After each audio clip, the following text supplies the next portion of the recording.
जय हिंद, जय भारत, जय जोहार, जय छत्तीसगढ़। मैं अमित कुमार और आप सभी का स्वागत है टीजीबी मीडिया में और आज के हमारे खास कार्यक्रम में। जैसे कि आप सभी जानते हैं, मैं जो है अपने चैनल के माध्यम से लगातार आप सभी के बीच एक नए नामचीन हस्ती से रूबरू करता हूं, उनके बारे में बताता हूं। और उसी के बीच आज मैं आया हुआ था छत्तीसगढ़ के न्यायधानी बिलासपुर और आप सभी के सामने एक ऐसे समाज सेविका से रूबरू कराएंगे जो पीएचडी किए हुए हैं और इनका मैं नाम बतलाना चाहूँगा, डॉक्टर हंसा तिवारी जी। तो सर्वप्रथम स्वागत है मैम आपका हमारे चैनल में। नमस्कार जी। नमस्ते। जी। हाँ, पहला सवाल यही रहेगा मैम, आपके पूरे जीवन के बारे में जानना चाहेंगे और आपके यहाँ तक का सफ़र।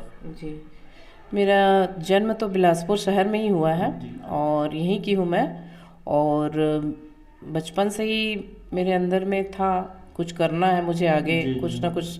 जो लोग मतलब जिनको कहा जा सकता है कि जो नहीं पढ़ रहे हैं उन्हें पढ़ाऊं, या जिनकी आर्थिक हालत कमज़ोर है। क्योंकि मैं हालांकि बचपन से तो मुझे ऐसा कुछ करना नहीं पड़ा कि आर्थिक हालत मेरी अच्छी रही है, लेकिन बीच में ऐसा दौर आया जब मेरा भी सिचुएशन ख़राब था। तो अभी भी हम ये नहीं कह सकते कि बहुत पैसे वाले हैं या, लेकिन फिर भी मैं जो भी बन पड़ता है मेरे से, मैं उनकी आर्थिक मदद करती हूँ, पीछे नहीं हटती। और या हेल्प दिलवा देती हूँ किसी से भी, किसी न माध्यम से। या तो फिर पढ़ने की, मान लीजिए कोई पढ़ा लिखा व्यक्ति है और जॉब नहीं मिल रहा है, मान लीजिए, तो मेरी ऐसा है कि मान लीजिए कोई दुकान है प्राइवेट, जैसे गांव के भी कई कई बच्चे हैं ऐसे हैं जिनको ज़रूरत आवश्यकता है, तो मैं कर देती हूँ। शिक्षा जानना चाहेंगे हम, जैसे पीएचडी किए हैं आप, किस में शोध किए हैं? मैं पीएचडी की हूँ। मेरा टॉपिक था बिलासपुर ज़िले के ऊपर था, तो उसी पर काम चला मेरा और बहुत ही अच्छा हुआ। मेरे को लगभग 3 साल हो रहे हैं पीएचडी के। जी। तो उसका कुछ एक्सपीरियंस शेयर करते मैम, शोध का आपका। पीएचडी के दौरान तो हाँ, हम बहुत जगह मैं गई, मैं भी साक्षात्कार ली, बहुत से लोगों से मिले, बड़े बड़े लोग थे, उनसे भी बातचीत की, मिली, उनसे भी कुछ कुछ नॉलेज लिया मैंने और अपने शोध में उसका वर्णन की हूँ। चलो, बहुत सुंदर। में एक और सवाल रहेगा मैम, आप जैसे बताया कि शुरू से आप हेल्पिंग नेचर के हैं, तो कोई ऐसी घटना या अनुभव शेयर करिए जो आपके भीतर समाज सेवा की भावना को और मजबूत किया आपकी। मैं एक्चुअली में क्या था कि कोरोना काल जब चल रहा था, उस टाइम में मैं खुद ही, फैमिली परिस्थिति ऐसी थी कि मैं भी बाहर निकली दोनों बच्चों को ले करके, और दोनों बच्चे थे मेरे साथ में। मैंने भी ऐसा सफ़र देखा कि उस टाइम में लोग किसी की मदद नहीं कर रहे थे, और कर रहे थे तो या तो वीडियोस के माध्यम से, या कोई, मतलब कई लोग ऐसे रहे, हर किसी को हम नहीं कह सकते। तो मैं ये देख करके मेरे को बहुत आश्चर्य होता है कि लोग मतलब वीडियो बनाते थे। उस टाइम में ऐसा दौर था, हाँ, फोटो खिंचाते थे ये, और इसलिए देते थे। लेकिन मैं सोचती थी कि नहीं, कोई भूखा व्यक्ति है तो उसको मैं दे दूं, मेरे को वीडियो या उससे कोई मतलब नहीं था कि मैं फ़ोटो खिंचाऊं उनके साथ कि मैं मदद कर रही हूँ। दान हमेशा गुप्त रूप से करना चाहिए, ये कहा जाता है, तो वही करते हैं हम। किसी नाम के लिए मैं नहीं करती हूँ, मैं एक्चुअली में सही बताऊँ तो मेरे भी बच्चों को ज़रूरत थी उस टाइम में, मेरी भी बहुत, उस टाइम में तो आप देखे ही होंगे, सैलरी भी बहुत कम थी और ऐसा था। लेकिन हाँ, थोड़ा बहुत जैसे 1000-2000 जो भी बन पड़ता था, किसी को आवश्यकता है तो मैं करती थी। और आगे भी मैंने किया है। किसी को, मान लीजिए किसी के बच्चे का जूता फट गया है, किसी का कापी किताब नहीं है, तो ऐसा मैं कर देती हूँ। जी जी जी। अच्छा, एक और सवाल रहेगा मैं आपसे। आज भी समाज में महिलाओं को कई तरह की चुनौती का सामना करना पड़ता है। एक नारी शक्ति होने के नाते आपको क्या लगता है, महिला को आत्मनिर्भर और सशक्त बनाने के लिए कौन से मूल मंत्र और आपके द्वारा? महिलाओं को ऐसे तो सबसे बड़ी बात ये है कि पढ़ाई ज़रूरी है उनके लिए। उनकी शादी भी हो जाए, आजकल कुछ महिलाओं की जल्दी शादी कर देते हैं, जैसे हम देखेंगे कि गांव में जल्दी लड़कियों की शादी कर देते हैं। 18 हो गए तो भाई हाँ, तो शादी कर दिए। तो मैं चाहती हूँ कि वो लड़कियाँ आत्मनिर्भर बने, खुद से कुछ ना कुछ करें, और पढ़ाई बिल्कुल मत छोड़ें। कैसा भी हो, भूखे रह जाएं, लेकिन पढ़ाई नहीं छोड़नी चाहिए उनको। आप भूखे रह जाओ, एक टाइम बिना खाए रह जाइए, लेकिन पढ़ाई को लड़कियों को कभी नहीं छोड़ना चाहिए। ऐसे मेरी एक मैं बहुत जब मैं कॉलेज में पढ़ती थी तो मेरी एक शिक्षिका थी, वो ऐसा कहा करती थी। और यही चीज़ मैंने भी अपने स्टूडेंट को मैं भी बोलती हूँ कि आपकी शादी हो जा रही है, ठीक है कर लीजिए, लेकिन अपना एजुकेशन कंप्लीट कीजिए बहुत सुंदर। ताकि कुछ ना कुछ जॉब कर सकें आगे चल कर के। बहुत सुंदर। एक और सवाल है, आप जो है प्रोफेसर भी हैं संत शिरोमणि गुरु रविदास जी जो शासकीय गवर्नमेंट जो महाविद्यालय है, कॉलेज है सर गांव में, वहाँ तो वहाँ का एक्सपीरियंस शेयर करिए मैम। वहाँ बहुत ही अच्छा है, गांव है और काफ़ी अच्छे लोग हैं सभी, और बच्चे भी आते हैं पढ़ने की शिक्षा के लिए भी। बहुत गांव-गांव से दूर दूर से वहाँ आसपास के बच्चे आते हैं पढ़ने के लिए। शिक्षा के प्रति उनमें जागरूकता है, चेतना है। और भी जब भी हम पढ़ाते हैं या कुछ भी तो उस टाइम में भी हम उनको मोटिवेट करते हैं कि आप पढ़ाई जारी रखिए अपनी करके। और बहुत बच्चे अच्छे अच्छे उसमें गए हुए हैं वहाँ के। जी। अच्छा, एक और सवाल है मैम, आज के जो छात्र छात्राएं हैं आप उनको क्या कहना चाहेंगे, मतलब उनका सबसे बड़ी कमी क्या है और सबसे बड़ी संभावना उसको कैसे देखते हैं आप? सर ऐसे कमी तो नहीं कहा जाए, हाँ कमी ये है संभावना क्या है, कि उनको आगे बच्चे कैसे जो जा है सकते अभी हैं? थोड़ा सा भटक चुके हैं। आज आप देखेंगे तो रील्स बनाएंगे, वीडियो बनाएंगे।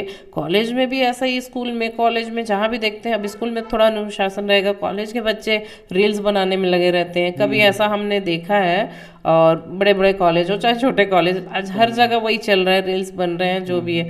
लेकिन उससे भी हटकर थोड़ा एक चीज़ है, किताब या कॉपी।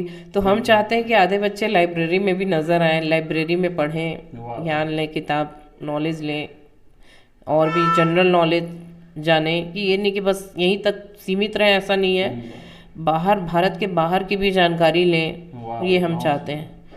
चलो, बहुत सुंदर विचार में आपके। एक और सवाल रहेगा मैम, आपके पीएचडी से जुड़ा हुआ, और उसमें कैसा मैम कैसा लगता है, क्या कहना चाहेंगे जो और भी पीएचडी करना चाह रहे हैं, आगे पढ़ाई करना चाह रहे हैं, उनको कितना संघर्षपूर्ण रहता है पीएचडी करना? पीएचडी करना, हाँ संघर्षपूर्ण, मतलब अब मैं कहूँ तो देखा जाता है कि हाँ संघर्ष तो करना ही पड़ता है। पीएचडी का नाम ही संघर्ष है, इधर उधर भटकना पड़ता है, न जानकारी हासिल करनी पड़ती है। जिस आपको जो भी टॉपिक दिया गया उससे रिलेटेड बहुत सारी समस्या आती है। कभी कभी ऐसी समस्या आती है कि मतलब किताब में भी वो चीज़ नहीं है, वो भी तो साक्षात्कार लेते हैं हम किसी जो उस टाइम के जो बड़े बुजुर्ग हैं उनसे। तो हाँ, पीएचडी के लिए मैं यही कहूँगी कि करें, आगे जो भी पढ़ाई कर रहे हैं उनको पीएचडी तो करना ही चाहिए। क्या ध्यान रखना ज़्यादा जरूरी है पीएचडी करने के समय? पीएचडी करने के समय में ध्यान ये रखना चाहिए कि आप मतलब जो ठीक है, जैसे खोज कर रहे हैं कोई भी चीज़ का या रिसर्च कर रहे हैं जो भी है, तो वो सही जानकारी दें, गलत ना हो, ये है। तो सही जानकारी के लिए 2-4 किताब है या रिसर्च में बहुत दिक्कतों का हाँ सामना करना पड़ता है ऐसा। चलो मैम, आपके बारे में पढ़ते भी पाए मैम, आप जो है पुस्तक भी लिखे हैं, कई पुस्तक, तो कौन कौन सा पुस्तक लिखे हैं, क्या कहना चाहेंगे? मैं तो ऐसे, हालांकि सब्जेक्ट से रिलेटेड पुस्तकें ज़्यादा हैं, और लेकिन हाँ अभी कुछ मैं कहानी जो है वो भी लिख रही हूँ, और अभी गया भी है छपने के लिए। और 1-2 किताब, एक रतनपुर के ऊपर है अभी लिखी हूँ मैं, और अभी कुछ जो प्रमुख व्यक्तित्व हैं जैसे भारत के, उनके ऊपर भी लिख रही हूँ। अब हो सकता है कि अभी छत्तीसगढ़ के जो प्रमुख व्यक्तित्व हैं उनके ऊपर भी कुछ ना कुछ लिखूँ, ऐसा मैं सोचती हूँ। इतिहास का चीज़ ज़्यादा? हाँ जी, ऐतिहासिक वाला ज़्यादा है मेरा, लेकिन हाँ कहानियों में अभी मैं कुछ ज़्यादा इंटरेस्ट ले रही हूँ, तो कहानी भी अभी गई है मेरी 1-2 छपने के लिए जी। चलो, तो बहुत बहुत शुभकामनाएं मैम, आपका आएगा तो पढ़ने मिलेगा हमको, है ना? अच्छा, एक और सवाल है मैम, जितने युवा भाई बहन आज आपको देख रहे हैं, छात्र, उनको हमारे चैनल के माध्यम से क्या संदेश देना चाहेंगे? सभी युवाओं को मैं यही संदेश देना चाहती हूँ कि आप समय जो होता है उसकी कीमत को समझिए। समय एक बार निकल जाता है तो वो वापस नहीं आता है। तो हमारे लिए सबसे बड़ा कीमती चीज़ होता है समय। पैसा भी नहीं है उतना, लेकिन समय हमारे लिए पैसे से भी ज़्यादा बहुमूल्य चीज़ है। और उस समय को न गंवाएं, मोबाइल हो या जो भी हो। मैं आज देखती हूँ ज़्यादा से ज़्यादा युवा जो है मोबाइल में खो गए हैं। एकदम ज़्यादा भी मत करिए। आज ज़रूरत है हमको मोबाइल की, आवश्यकता है हमको सब चीज़ों की, लेकिन मैं कहीं भी जाती हूँ देखती हूँ युवा जो है मोबाइल खेलता नज़र आएगा या कुछ भी, तो उस समय उसको हटा करके थोड़ा सा ध्यान उस पर भी देना चाहिए। कुछ अच्छी चीज़ों पर, ज्ञान विज्ञान की बातें करना, नॉलेज लेना, ये बहुत ज़रूरी है। आपसी डिस्कशन करना जो हम पहले किया करते थे, हम भी पढ़ते थे तो आपस में कोई भी टॉपिक को लेकर के डिस्कस करते थे, ग्रुप डिस्कशन करते थे, वो सब करना जरूरी है। आज हम देखते हैं कि खेल में लोग अभी देखिए कितना ये है कि मोबाइल में लोग गेम खेल रहे हैं। हम चाहते हैं कि बैडमिंटन हो, क्रिकेट हो, ये सब चीज़ों को आज के जो युवा बच्चे हैं वो लोग खेलें, उसी में नाम कमाएं।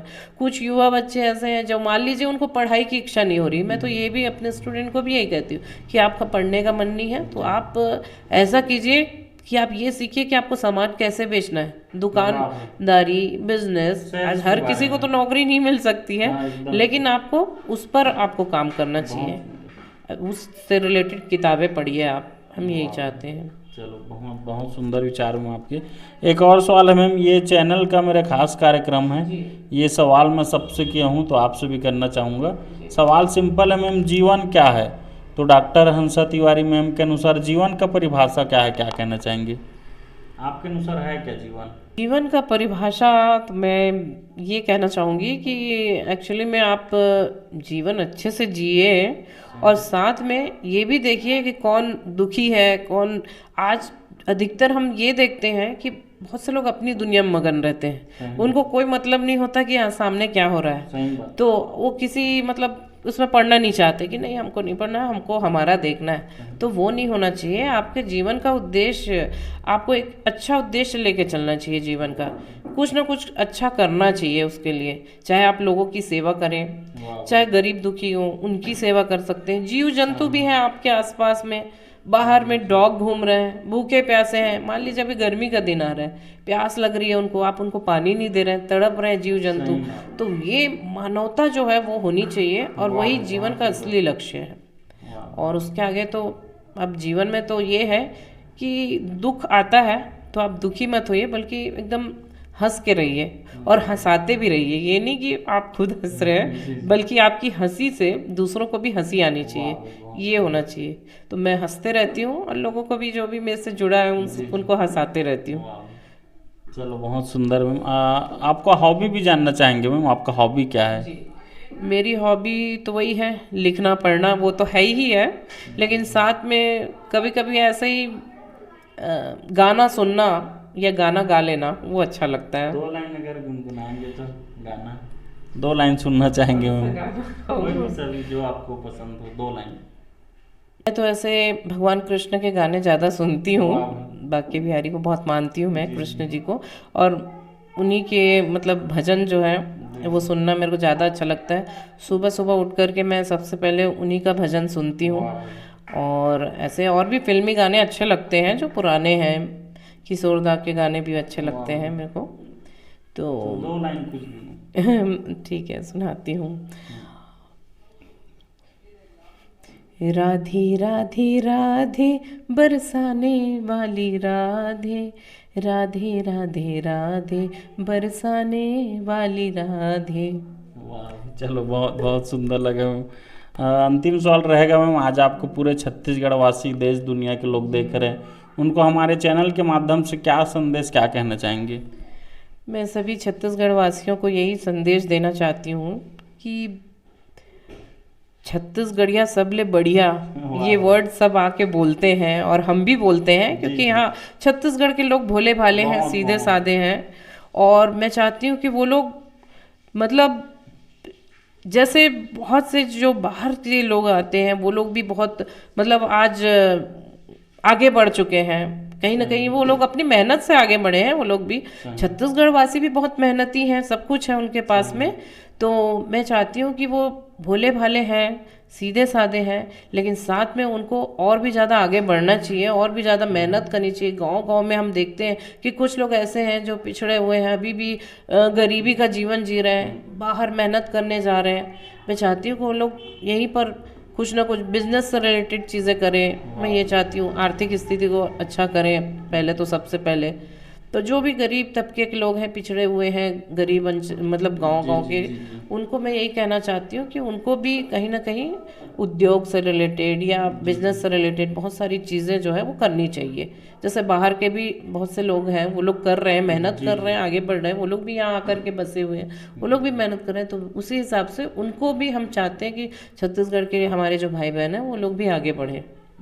चलो, बहुत सुंदर लगा मैं आपसे बात करके, आज आपके बारे में जाने, आपके विचारों को जाने, और इतना कीमती समय दिए मैं उसके लिए बहुत बहुत धन्यवाद आपका। जी जी, धन्यवाद। पुनः धन्यवाद मैम आपका। तो साथियों, अभी हमारे बीच थे डॉक्टर हंसा तिवारी जी, जो एक समाज सेविका हैं, शिक्षिका भी हैं और लेखिका भी हैं। इनसे बात किया बहुत ही अच्छा लगा। मिलेंगे एक और ऐसे ही नामचीन हस्ती के साथ, तब तक बने रहें टीजीबी मीडिया में। मैं अमित कुमार, धन्यवाद।